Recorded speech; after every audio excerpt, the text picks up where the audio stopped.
ನಾವೇನು ಅವಹೇಳನ ಮಾಡ್ಲಿಕ್ಕೆ ಹೊರಟಿದ್ದಲ್ಲ. ಅವ್ರು ಮಾಡಿರೋ ಅಂಥ ತಪ್ಪನ್ನು ಎತ್ತಿ ತೋರಿಸೋವಂಥ ಒಂದು ಕೆಲಸವನ್ನು ಮಾಡ್ತಾ ಇದ್ದೀವಿ.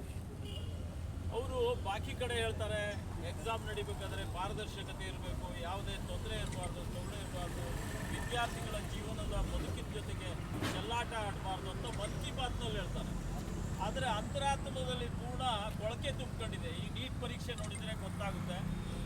ನೀಟ್ ಪರೀಕ್ಷೆಯನ್ನು ಮಾಡಿ ದೇಶದಾದ್ಯಂತ ಇದ್ದಂಥ ಬಡ ವಿದ್ಯಾರ್ಥಿಗಳಿಗೆ ಅನ್ಯಾಯ ಮಾಡಿದ್ದಾರೆ.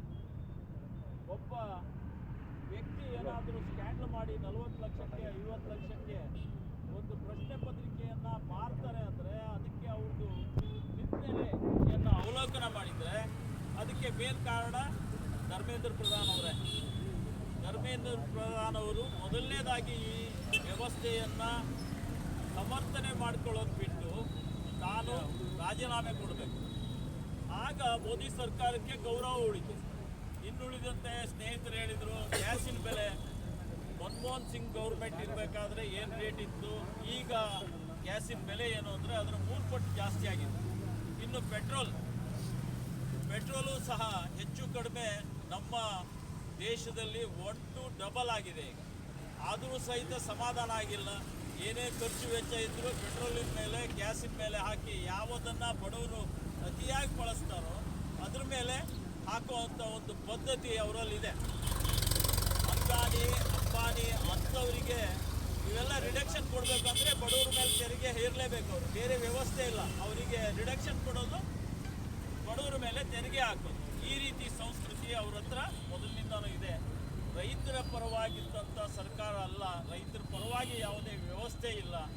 ಆದರೆ ನಮ್ಮಲ್ಲಿ ಏನಾಗಿದೆ, ಎಲ್ಲ ರಾಜ್ಯಗಳು ಒಮ್ಮತದ ತೀರ್ಮಾನ ಮಾಡಿ ಅದರ ವಿರುದ್ಧ ಪ್ರತಿಭಟಿಸುವಂಥ ವ್ಯವಸ್ಥೆ ಆಗಬೇಕು. ಎಲ್ಲೇ ಅವರು ಇಲೆಕ್ಷನ್ ಮಾಡಲಿ ಒಂದು ಸ್ಕ್ಯಾಂಡಲ್ ಆಗಿ ಅವ್ರ ಮೇಲೆ ಮುಂದಕ್ಕೆ ಬರೋದು. ಹೆಚ್ಚು ಕಡಿಮೆ ಪಶ್ಚಿಮ ಬಂಗಾಳದಲ್ಲಿ 25 ಲಕ್ಷ ಜನರಷ್ಟು 85 ಲಕ್ಷ ಜನರಷ್ಟನ್ನು ಡಿಲೀಟ್ ಮಾಡಿ ವೋಟನ್ನು ಆರಿಸಿ ಬಂದಿದ್ದಾರೆ. ಅದು ಗೆಲುವಲ್ಲ. ಅವ್ರ ಮನಸ್ಸಿನಲ್ಲಿ ನಾವು ಗೆದ್ದಿದ್ದೀವಿ ಅಂತೇಳಿ ಮೇಲ್ಗಡೆ ತೋರಿಸ್ಕೊಂಡ್ರು. ಅವರು ಆತ್ಮಾವಲೋಕನ ಮಾಡ್ಕೊಂಡಾಗ ನಾವು ಮೋಸದಿಂದ ಗೆದ್ದಿದ್ದೀವಿ ಅನ್ನೋದು ಗೊತ್ತಾಗುತ್ತೆ.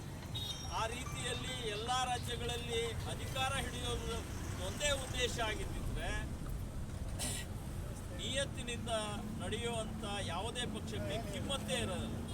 ಆ ರೀತಿ ಡಾಮಿನೇಟ್ ಮಾಡಿ IT ರೈಡ್ ಮಾಡಿ ಅವರ ಸಂಸ್ಕೃತಿಯನ್ನು ಹೆಚ್ಚಿಸುವಂಥ, ಉದಾಹರಣೆಗೆ ಕೇರಳದಲ್ಲಿ ಮಾಜಿ ಚೀಫ್ ಮಿನಿಸ್ಟರ್ ಮೇಲೆ ಆಗಿದೆ, ಈಗ ಆಲ್ರೆಡಿ IT ರೈಡ್ ಆಗಿದೆ. ಈ ಸಂಸ್ಕೃತಿಯನ್ನು ಬೆಳೆಸ್ಕೊಂಡು ಸಮಾಜವನ್ನು ಸುಧಾರಿಸಲಿಕ್ಕೆ ಸಾಧ್ಯತೆ ಇಲ್ಲ.